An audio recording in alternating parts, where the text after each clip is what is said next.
Hey guys. I just finished eating a fig bar, so my apologies. I was like, when I hit record, but in the time, anyway. Okay, so just had a snack, and I was like, let me go ahead and get this episode started for you guys. So,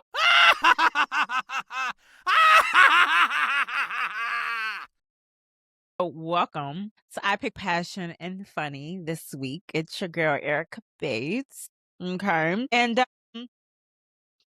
this week, we are going to we're gonna do something different. I feel like life is still a little chaotic. Okay, so let's not even like life is still very chaotic. I'm packing, I'm figuring things out, all the things. But today we're taking a break from the heavy conversations. I feel like it's been kind of heavy lately, and your girl's in a good space, although still, like I said, very chaotic, and still figuring things out. However, I don't want to talk about that. I don't. Okay. I don't want to talk about that. So we are going to have some fun. And we're going to do a little get to know me. Okay. A little get to know me. I don't know that I've ever actually done that on my YouTube at all. Yeah, I don't think I've done that at all on YouTube. I know I've done like little get to know me, like, things on social, on specifically my Instagram. But I've done Q&As obviously, but never specifically like a get to know me type of like just fun trivial like questions, things like that. I don't know that I've done that at all on here. So that's what we're gonna do. We're gonna keep it lighter. We're gonna do something lighter. And I felt like I just did a Q&A, but this one is gonna be different, I think. Okay. So just fun, random, slightly personal questions. So you can get to know me outside of the life updates, because I feel like that's what I've been talking about so much lately, like life updates. And I really don't have much of an update right now other than what I already shared with you guys. So still packing, still figuring it out. So let's get into this lighter episode today. And okay, I mean, I have a host of questions, but I don't know if I'm going to get to all of them or if I'm just going to pick random, choose 10 to 15. I don't know. Either way, let's get into some fun questions, some fun personality like questions, maybe some random quirky questions, whatever. Okay, my top 3 favorite movies and why. So we starting out right out the gate. Like, okay, top 3 favorite movies and why. Oh, all right. Number 1 is gonna be Set It Off all day, all day. I know y'all might not even expect that coming from me. I don't know. This is why it's a get to know me. This is the reason why I'm doing this, because y'all don't really, you can think and sometimes you have no idea. This is the diary of Erica Bates. But anyway, truth be told, Set It Off is by far my favorite movie of all time. I could watch it over and over and over again. I could watch it and still have the same feeling, same reaction, same everything every single time I watch it. I feel that movie. I can literally, as they're saying the lines in the movie, the dialogue, I am actively saying the dialogue as well. Like, I know the movie so well that I literally know all of the dialogue. And so it's like, it's crazy. But like, literally, I love that movie. That was a movie that my sister and we bonded over. Like, we used to watch it growing up. Like, that was our movie. Like, literally, that was our movie. To this day, she is on her top, if not her number 1 favorite, it's definitely her top 5. That movie, we shared a special bond over that movie. We would watch it over and over. We both knew the words. Our favorite scene from that movie is hands down the roof scene, like when they were sitting on the roof and they was just kicking it up there, you know what I'm saying? Just kicking it. And looking like Sugar Bear, like, yeah, man, hands down, our favorite scene of the movie. And yeah, so Set It Off is number 1 for me all day. There's no other movie for Black women. Just come on, like the acting top tier. Like, let's not like it. We don't need to. I just love it. It's one of those, like, it's gritty. It's bold. It's like courageous. It's everything. So yeah, even how it ended was like, it's obviously the ending was very, the way that it ended. Set It Off ended so, like, it ended in a way where I don't think obviously it was tragic, I think everybody at this point, y'all have seen Set It Off. I don't think I'm spoiling anything, right? But the way those women went out was still like, you know what I'm saying? Like, it was still like, yeah, you know what I mean? Those women went out with like powerfully went out, like a G. You know what I'm saying? I mean, and I just, not to, obviously it was tragic, and not saying that, anything that's like to celebrate that, but, I just feel like, yeah, that movie is just sad. The ending will definitely, it's a tearjerker, for sure. But it's so many emotions. That movie is just top tier. Number one for me all day. Number two would probably be, and this is hard, Clueless. I'm gonna say Clueless, because Clueless for me is just like, it's just like that. Clueless is one of my favorite movies. It's literally, I know all the lines. I know the movie, the dialogue like the back of my hand. I watched it over and over. I remember, like, funny story, my little sister, she decided that she was, my sister was like a Tasmanian, like, she was so mean, and destructive, right, as a kid. And my sister's 6 years younger than me. And so before she came, obviously I was, I grew up the only child until she came. My brother, I have a brother. I do have an older brother, but I grew up the only child. Okay. And so until my sister came, she's 6 years younger than me. And so crazy. Like, yeah. So she came along, and I was very much accustomed to, like, my own way, my own stuff. Like, I was very much accustomed to, and I'm still kind of like that. I'm still funny about my stuff, right? And I've always been that way. I'm kind of funny about my things, right? And then things that mean something to me. So I was very funny about, like, my stuff, particular with it. And then I had this little sister, this little thing that came along, and I'm like, oh, I loved her. I mean, obviously I love her. That's my best friend today. But, like, growing up, I was like, having to learn early on how to, like, share, and that, because it was always me. I'm like, what do you mean? Like, I gotta share? What you talking about sharing? What's the share thing? You know what I'm saying? I didn't know how to my Barbies. Like, I was very much like, oh, and she was, again, I said destructive. Okay. She was destructive. Okay. And she would, tear my stuff up, or very not as careful and particular about my stuff as I was about my stuff, right? And so she decides, I guess she knew that Clueless was a prized possession, the VHS, okay? Yes, I'm aging myself. I know some of y'all may not even know what a VHS, y'all may not know nothing about a VHS, but the VHS of Clueless, Jamie must have knew, and my sister's name, she must have knew that, like, that was a prize. Somehow she knew that was one of my prized possessions. I don't know how old she was at this particular time. Maybe 3. I don't know how old she was, but all I know is I remember one day she destroyed. I walked in the bedroom. I don't know what I did to her, if I did anything to her, because I don't remember doing nothing to her. Okay. Again, just mean and destructive for no reason. So all of a sudden I walk in the bedroom, and my VHS, my Clueless VHS, or I don't even know if I walked in the room and it was like, or if it was like, I don't remember how I discovered it, to be honest. I'm like sitting here like, did I discover it just laying on the floor in my room, or was it like tucked away? Either way, my VHS, the tape, if you know anything about a VHS, she opened the tape up. How she got it, I don't know how she opened it up, because I don't know if she was young. I'm guessing, I don't know if she knew how to hit and open up, flip the flap to get the tape out, or she just, because you could also reach underneath and snatch the tape. There's a little hole right there. You could rip the tape from underneath. I don't know how she did it. All I know is the tape was destroyed. It was all pulled out of my VHS.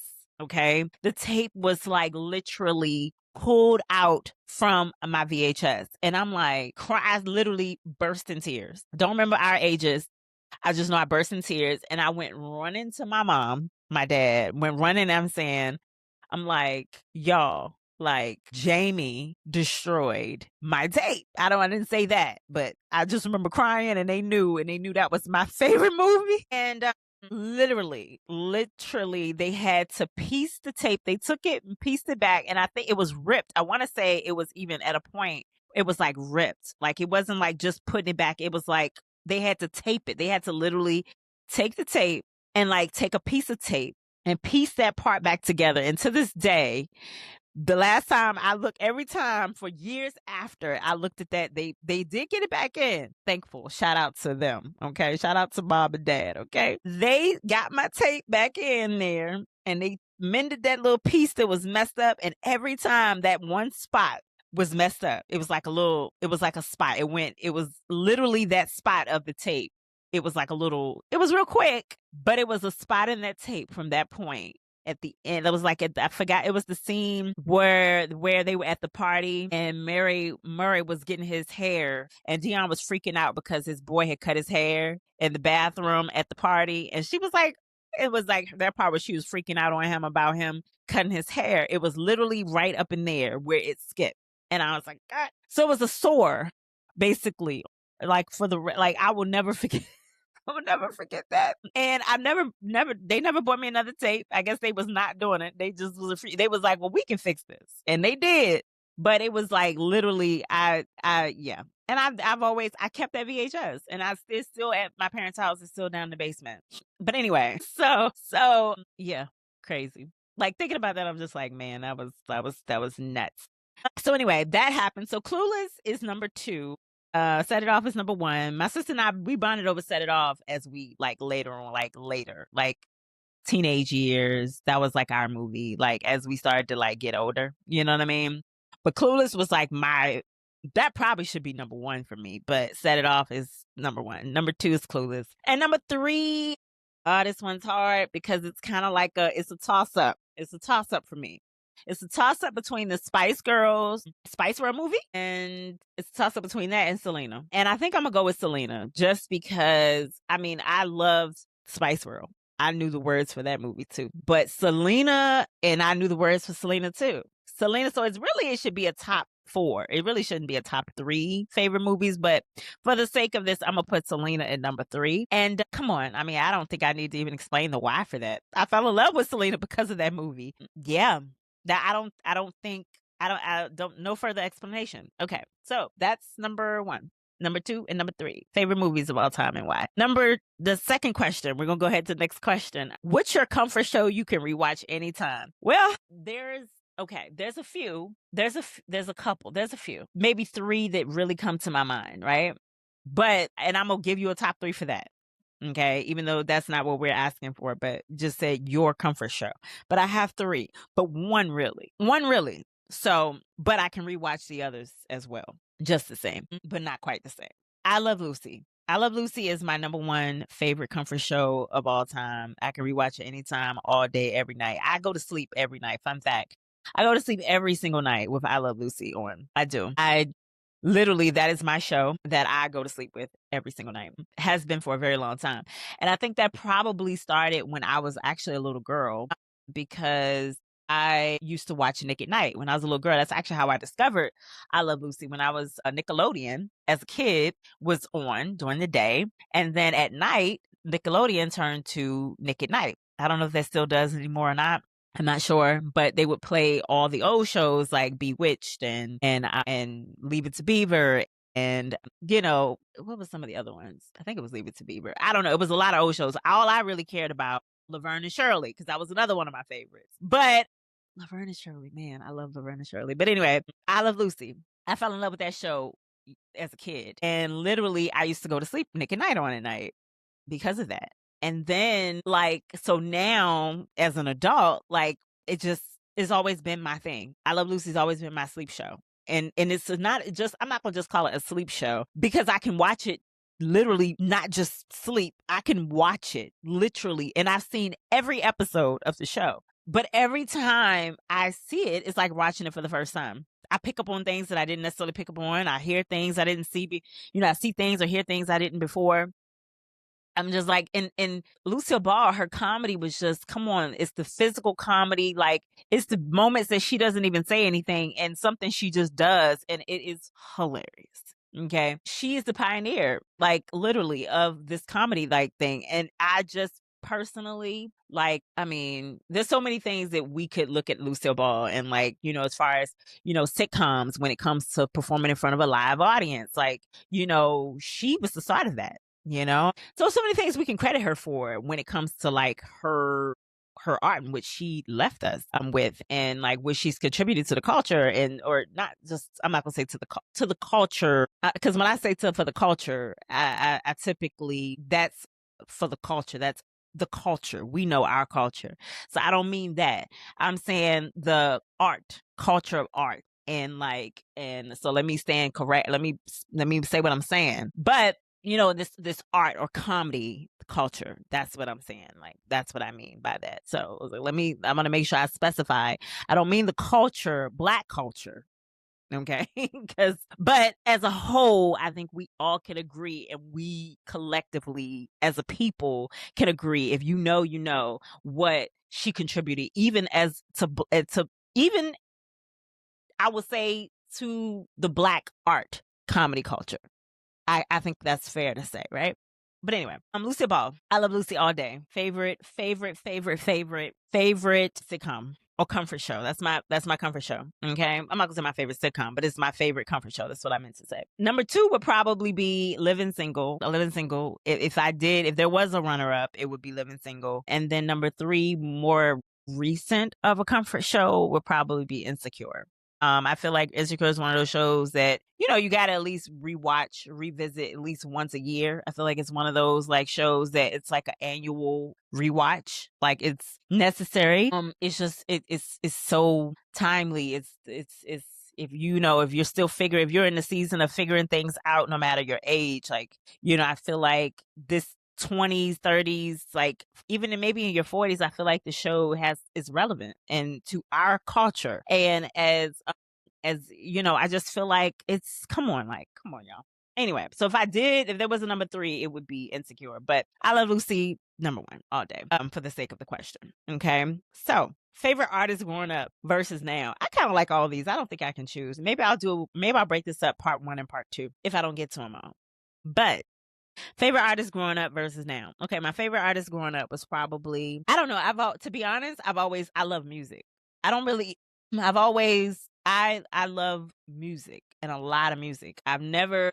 So it's really hard for me to, it's not hard. It's hard, but it's not hard because I do have my favorites growing up. But overall, I love music. There were so many people that it wasn't really, it's hard to just mention, because I had a lot of favorite artists. But if you were to say my top, or who I was like frequent, like more or less like really like listen to or like obsess over, that's a different question. Destiny Child, all day. Okay. I was Destiny Child obsessed. Anybody that knows me, if you know, you know. If you know, you know. And my family and friends know. Ask them. They'll tell you. Spice Girls, Selena. These were artists. I was like obsessed with them. Like, these were like obsessions, like early on. And then it was like Janet Jackson. Like, I went through a Janet Jackson phase. Like, I've always been a Janet Jackson fan. But when I discovered like Janet Jackson, and probably maybe it was like middle school when I really started to like, and I think I did, or was it elementary? When did I do that book report? And I've talked about that on my show, Dear Michael. But when I did a book report on Janet Demita Joe Jackson, I was crazy. Like, I loved her music, but then I got to know her, and I started digging into the family and learn the family history, and then it was on from there. So, and like, when I get onto something, I get on it, right? I'm like, it's like I might have been a fan before, but I am a super fan now. You know what I mean? Like, that's kind of, it's the levels. You know what I mean? But like, I've always had a lot of favorite artists. Like, that's what I said. Favorite artists. I mean, Britney Spears, Backstreet Boys growing up. I mean, I was Christina Aguilera. I had so many favorite artists and like, people that I like, artists and music that I listen to. I had the CDs for days. Like, y'all, cassettes before CDs. Like honestly, y'all, yeah. Your girl is I'm a music head for sure. Always have been. So music. It's not very much musically I don't know. Never heard or not familiar with. So I grew up listening to music. So again, there's really not much new under the sun for me when it comes to that. However, I had like I said, my artists that I obsessed over, and then I had artists that I listened to. And then there were levels to my music history. You know what I mean? That's why I said I was a Janet Jackson fan before I was a Michael Jackson fan. But I knew Michael's music. And I heard his music, obviously, and I saw Michael. I saw, like, you couldn't, the video, the short films, respectfully. The short films, like, you couldn't miss it, right? If you had to be a fan, like, right? Like, so yeah, always been a fan. But then I feel like when he, like I said, I was a Janet Jackson. That Janet Jackson kind of steered me to dive more into the family and the history and collecting like Jackson 5 vinyls and Michael Jackson and learning more about the family and the music that I didn't, just not on the surface level. You know what I'm saying? Because at first it was like, okay, surface level, but then I got deeper. But in 2009, I had like a whole and this is not, this is not Dear Michael. This is I Think Passion and Funny. But so I feel like I'm veering off and I'm just getting like I'm going Michael. But anyway, 2009, I really was like Michael Jackson craze, right? When after he passed away, collecting everything. Michael Jackson. It was like crazy. And that's when it really like, for him, the obsession, right? And then it's just one of those things that, it's just, like I said, when I get onto something, I was a fan before, but I'm a super fan now. That might sound crazy. I know that looked a little crazy, right? That was the whole point. So anyway, artists growing up, that kind of answered that. Growing up, now, obviously, I listen to, again, music, everything. For the most part, I don't listen to much new. It's not much for a while now, as far as like new that really that I'm be checking for like that. Like I don't check for a lot of new music. There's not a lot of artists that really spark my attention. It's maybe 1 in 10 every blue moon. It's very sparingly. I don't listen to a lot of new music. So I am a 90s girl. I'm a 2000s girl. I am 70s, 80s. I'm listening to the old music. I'm listening to music that is before even my time more often than I am listening to anything that is new. I think probably since the mid 2000s, honestly, anything probably after a certain point after that, maybe after 2010, I was like, music really just took a shift. I don't know. I'm calling out a year. That might not have been a year. But in a long time, music has changed. Genres have changed. Like, it's just not the same anymore. But new music, I would say El Mean.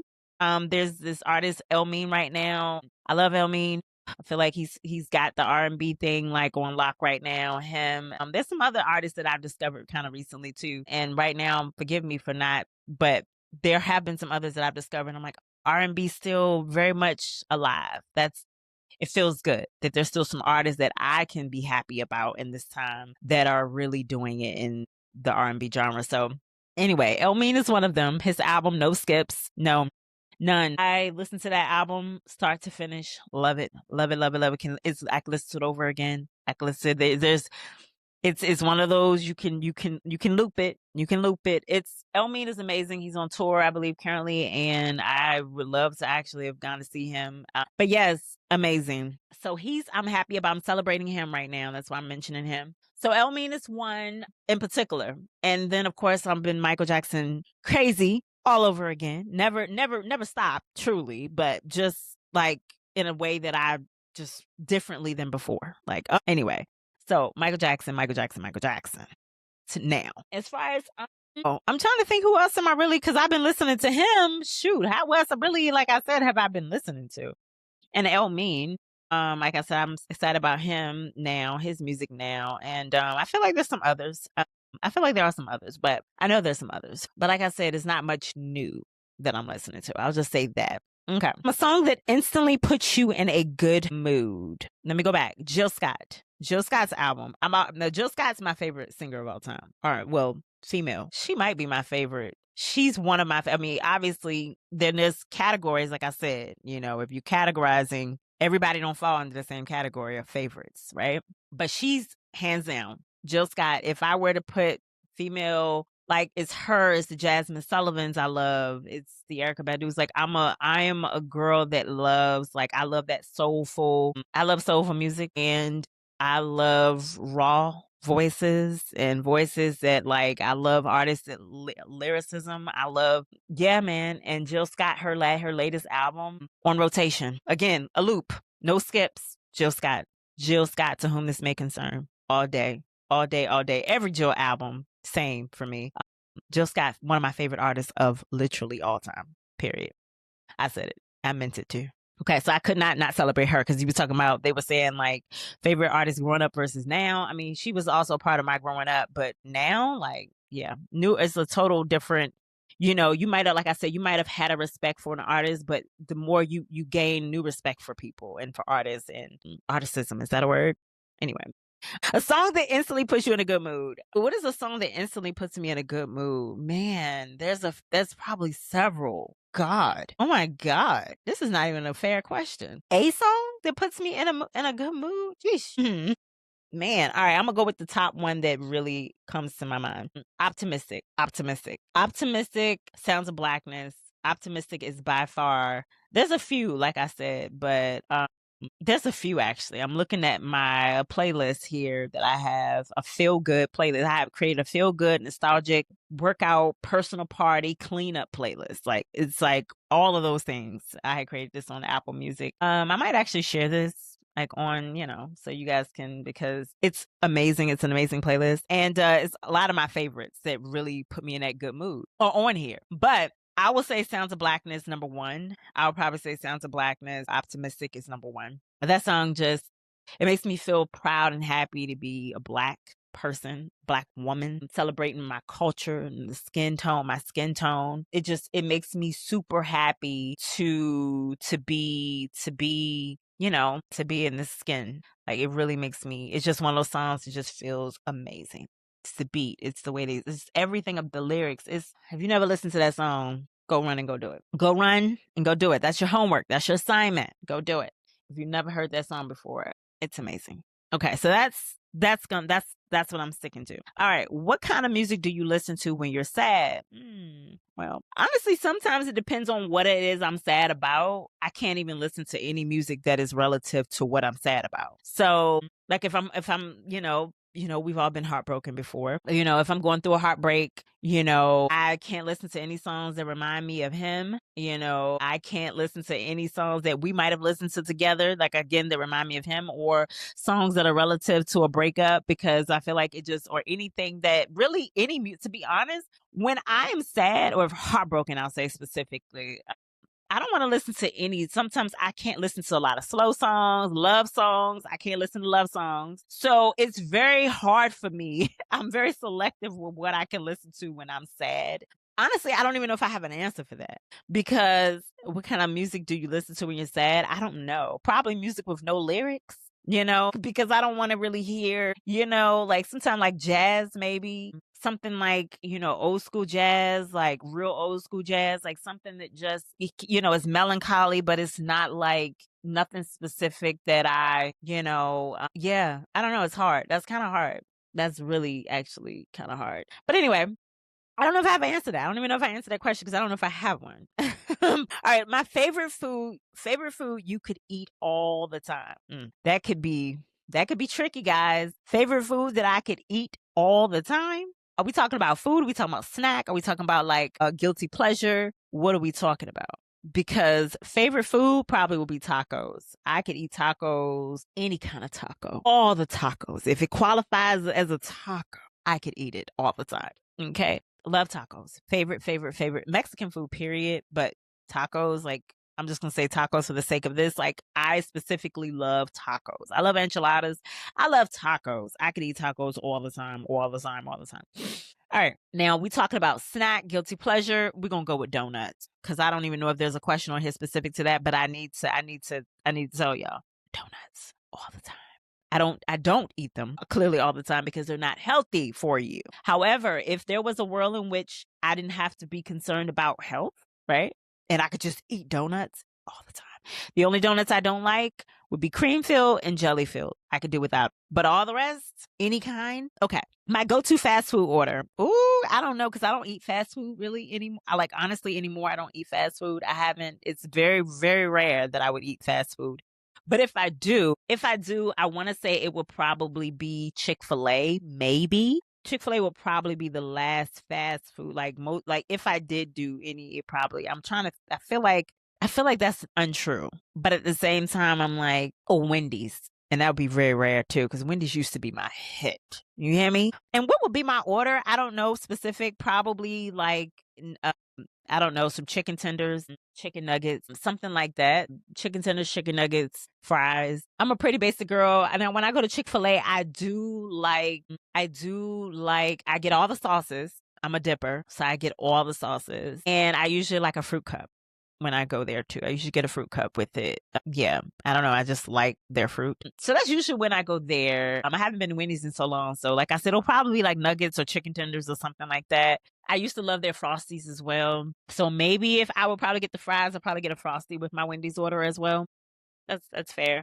That's a fair assumption. So yeah, that's probably will be my go-to fast food order. Coffee order or drink of choice. Coffee order or drink of choice. Oh my gosh. Okay. Drink of choice, I drink water. So I don't when I go out places, it would be water unless I'm drinking an alcoholic beverage somewhere, maybe, you know what I mean? Like unless it's alcohol. And as far as my go-to alcohol, would probably be some type of like either prosecco, some type of wine would probably be my choice usually, and that could change, but usually like a prosecco. Lately, like for a while now, sparkling wines have really been like my thing, like prosecco or something like that would probably be my alcoholic beverage of choice. But as far as coffee order, because I'm a coffee girl, and if you know that too. I'm a coffee girl. Matcha, all the things. I'm a matcha girly. I do that. So when I go to Starbucks, it's definitely matcha. I usually get a grande matcha latte, usually hot. I could get it iced as well. But usually it's a matcha latte, no a classic. I get oat milk and I get usually 4 raw sugars in there. Usually I have them add 4 raw sugars. So that's usually my go-to coffee order. But I have others. But that's usually and that's not really that's matcha, you know. But because I don't typically I mean, I used to. I usually get lattes and stuff. Like, and I'm a matcha girly, like I said. So typically that's what I get. When I get coffee, I'm usually just like when I go to another restaurant, if they have coffee, like breakfast restaurant or something, it's just whatever they have, hot coffee. I'm not picky, but I like not strong, but strong coffee. So I'm definitely a medium roast dark because medium roast actually is stronger than dark roast in a lot of cases. So I'm usually a medium roast girly, but I like a little dark roast as well. Blonde. Honestly, I like coffee. It don't really matter. Like right now here at home, I've been doing this blonde roast and it might put maybe 2 scoops instead of one of it's the Nescafe. Like it's like an instant like espresso that I've been putting. I've been doing that and that's been so good. And I just either make me a latte with it or whatever the case here at home. That's like my little fun little to try to save money and not going out in the streets all the time because I could do Starbucks every single day. But yeah. So anyway, hopefully that answers that question. Favorite season and why? It would be spring. Spring's my favorite season. It's beautiful. Things are blooming. It's new. It's the season for me. It feels like new beginnings when the spring hits. It feels like everything is, if you're in a state like myself who has all 4 seasons, which sometimes it doesn't even feel like like in Virginia, it doesn't always feel like we actually have 4 seasons, but we're supposed to have 4 seasons. But these days, things have changed. Climates aren't what they used to be, and things aren't what they used to be when it comes to, temperatures and things like that. Times are definitely different. So, it's hard to really predict weather like you used to be able to predict, and in places and things, it's not the same anymore. But I would say that spring is my favorite season still. I love it. And fall will probably be summer. I like summer. Summer will probably be number 2. But then fall could also sometimes be number 2 because I do love the fall season too. I'm a fall baby also, but that's not why. Summer just sometimes could be too hot. I love the heat though. I prefer the heat. I prefer summer over winter. Now we could just take the winter completely and just wipe the winter away and I would be okay. I could never feel winter again and I'd be okay. I don't desire cold weather. There's nothing about me that likes cold weather. I like hot weather more. So, but sometimes it can be just so hot. So that's why spring and fall would actually take precedence sometimes over the summer. Okay. But spring will always be number 1. But sometimes that's why fall could come before summer because sometimes I just be like, woo, too much heat. But yeah, so that kind of explained that, I hope. Are you a morning person or night person? Honestly, it depends. I am a morning person once I get out of the bed. I feel like all of my answers are not like straightforward. I feel like I have to give an explanation to everything because it can't just be linear. Like with me, I feel like it has to be like, I have to give explanation. So I'm a morning person once I step foot out of the bed. Once I get out of the bed, put my feet on the floor, yes, I am a morning person. Getting out of the bed is the hard part for me. I am not so in that way, I guess no, I'm not a morning person in the sense that I'm just like, woo, ready to go. I mean, it's probably rare unless I'm going somewhere traveling. If I'm getting on somebody's plane, I can get up at any time in the morning. I'm ready to go. That's probably the only thing that gets me up, and I am like, I can get out of bed easily because I'm like, I'm getting on a plane. We're going. We're da, da, da, da. It's excitement. That's yeah. Or if I'm going somewhere, I can get up if I know I'm going somewhere exciting anyway. But traveling for real that's definitely the thing that would get me up. But I am a morning person once I get out of the bed. I'm good once I get up. I'm not like one of those groggy people that has to take me a minute to get ready in the morning. Like, I'm not that person. Once I get up, I'm ready to go. And then I'm a night person because I do enjoy stand up at night. I actually did something a couple weeks ago that I hadn't done in quite some time and stayed up until 4 o'clock in the morning on the phone late at night and quite enjoyed doing that. Just up all night laughing, telling stories, having a good time. And I thought that was like, and that's something I rarely do, but I like haven't done in a very long time like that. But that was so fun. Like, just a good time. Stand up on the phone all night. And so, yeah. So I would say I am a night person. Sometimes I find myself being a little bit more creative and a little bit more like at night, or especially in the middle of the night. Sometimes things come to me. So it just depends on the time of day. Early morning, I mean, I sometimes I'm creative early morning, like when I'm like trying to go back to sleep. I wake up and I have thoughts and things that run through my head. So it just depends. Well, that's not the question about when are you most creative, but am I a morning or night person? I'm both. It just depends on the circumstance. It depends on the day. I can be both. I can be both. So, you guys, I think I'm going to end it here. I do have, there are some creative questions. I have some creative questions. I forgot. I have some slightly personal, but still light, a creative, me type of questions. And I have some random and like quirky questions. So I'm going to break this down. Probably going to do a part, hopefully. See, I elaborate so much that I feel like it's taking up the time. And like, if I could just answer them like boom, boom, boom, I could have knocked them all out. But I think this was fun, right? I hope you enjoyed it. Something different. Next week, I'm probably going to do part 2, which hopefully I can get to all the rest of these. But if not, then I'll come back again and do it again, because right now, again, I'm just filling space, filling time. I'm showing up, trying to do something again lighter, because right now, and I'll give you guys updates as updates happen, but right now there's really no updates. I just want to do something lighter and take my mind off of everything. So I hope you guys enjoy this. Okay. Anyway, like, comment, share, subscribe, tell a friend to tell a friend. What we're doing over here, it's a good time. And I will see you guys next week. Thank you so much for being here. Bye. Thanks for watching, guys.